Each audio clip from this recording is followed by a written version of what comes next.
বিএনপির রাজপথের শরিকদের ১২ দলীয় জোটের কার্যক্রম কি? এমন প্রশ্নে শরিকদের কেউ বলেছেন কার্যত নিষ্ক্রিয় এই জোট। তাদের আশঙ্কা বিএনপি হয়তো একলা চলনীতিতে ঝুঁকেছে, যে কারণে এই দূরত্ব।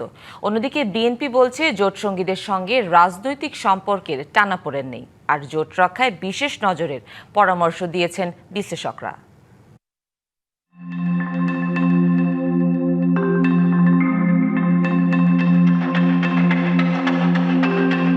আন্দোলন, নির্বাচন ও ভোটের রাজনীতি সার্বিকভাবেই জোট গঠনের সংস্কৃতি বেশ পুরনো। ৯০ এরশাদ বিরোধী আন্দোলনের চূড়ান্ত পর্যায়ে বিএনপি নেত্রী বেগম খালেদা জিয়ার নেতৃত্বে ৭ দলীয় জোটের ভূমিকা ছিল বেশ গুরুত্বপূর্ণ। ২০০১ সালে বিএনপি নেতৃত্বাধীন ৪ দলীয় জোট বিপুল সংখ্যাগরিষ্ঠতা নিয়ে সরকার গঠন করে।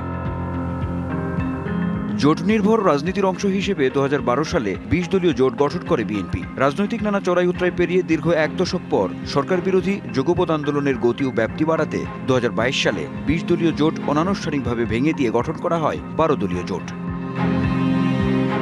সবশেষ ত্রয়োদশ নির্বাচনেও জোটবদ্ধ হয়েই নির্বাচন করে বৃহৎ রাজনৈতিক দল বিএনপি। এখন প্রশ্ন উঠেছে, রাষ্ট্র ক্ষমতায় আসার পর বিএনপির সঙ্গে যুগপৎ শরিকদের রাজনৈতিক হালচাল কতটা সচল? যে ২-৩টা দল পার্লামেন্টে আছেন তারা একভাবে সরকারের অংশ আছেন, এর বাইরে তো বিপুল অধিকাংশ দলই এর বাইরে। তাদের সাথে বিএনপি বা বিএনপির সরকারের রাজনৈতিক সম্পর্কটা কি, এগুলো নিয়ে আসলে কোনো আলাপ আলোচনাই হয়নি। তো বস্তুত বলতে পারেন এখন এক ধরনের যোগাযোগ বিচ্ছিন্নতা, এবং যত দিন যাচ্ছে এক ধরনের আরো দূরত্ব তৈরি হচ্ছে। তো রাজনীতির কোনো কর্মসূচি বিএনপি তো পালন করছে না, তাহলে আমাদের কথা মনে থাকবে কেন? তারেক রহমান নিজে এবং তার মন্ত্রীরা সারা দেশে একযোগে ৫৪টা নদী খাল খননের কর্মসূচি বাস্তবায়নে তারা অংশগ্রহণ করেছেন।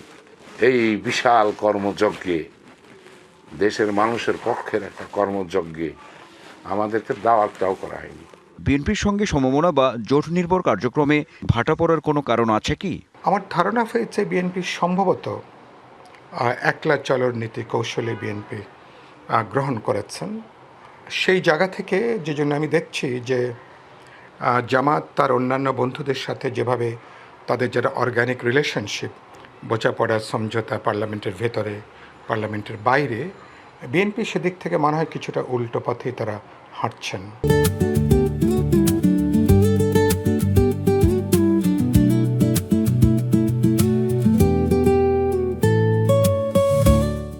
তবে জোট বা সমমনাদের সঙ্গে যোগাযোগ অব্যাহত আছে বলে জানান এই নেতা।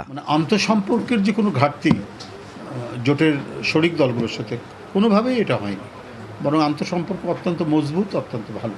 আক্ষেপ, আনন্দ এবং ইচ্ছা পূরণ, এই সবগুলো মিলেই তো একটা রাজনৈতিক প্রসেস হয়। জোটের যে দলগুলো বা শরিক দলগুলোর সাথে কারা কথা বলবে, সেটা দায়িত্বপ্রাপ্ত নেতা তো আছেন আমাদের, তারা তো প্রতিনিয়ত হরহামেশাই তারা কথা বলছেন, আলাপ করছেন। বিশ্লেষকদের পরামর্শ, সমমনাদের সঙ্গে বিএনপির সুসম্পর্ক বজায় রাখা খুব জরুরি। যে জোট এবং যেই অঙ্গ সংগঠন নিয়ে বিএনপি এই ক্ষমতায় এসেছে তাদেরকে সবসময় মূল্যায়নটা করা এবং তাদের কাছাকাছি থাকা।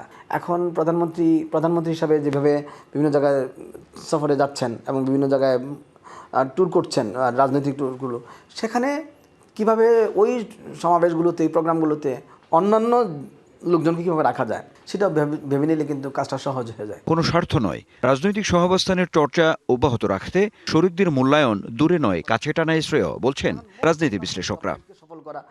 Anwar Hossain, DBC news, Dhaka.